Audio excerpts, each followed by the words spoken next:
একজন মুসলমান কোন বিশেষ অপরাধে, বিশেষ কোন পাপের কারণে অমুসলমান হয়ে যেতে পারে কি পারে না, কিন্তু আমাদের দেশে এটা নিয়ে মানুষের খুব একটা জানাশোনা নাই। আমাদের দেশে ওযু ভাঙার কারণ আমরা জানি, নামাজ ভঙ্গের কারণ আমরা জানি, রোজা ভঙ্গের কারণ আমরা জানি, কিন্তু ঈমান ভঙ্গের কারণ বেশিরভাগ মানুষ জানি না।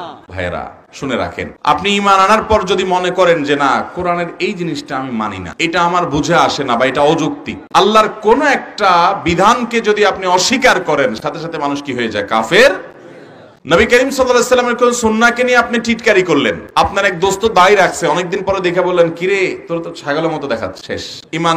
আপনি দায় না রাখলে বেঈমান হবেন না, কিন্তু দায়ের প্রতি যদি তাচ্ছিল্য প্রকাশ করেন তাহলে কি হবে? ঈমান চলে যাবে। এরকম নবী সাল্লাল্লাহু আলাইহি ওয়াসাল্লামের কোন সুন্নাহ নিয়ে, আল্লাহর কোন বিধান নিয়ে আপনি ঠাট্টা করলেন, আপনি বিদ্রূপ করলেন, ঈমান চলে যাবে। আল্লাহর কোন একটা বিধান যেটা স্বতঃসিদ্ধভাবে প্রমাণিত, আপনি অস্বীকার করলেন, না আমার বুঝে আসে না।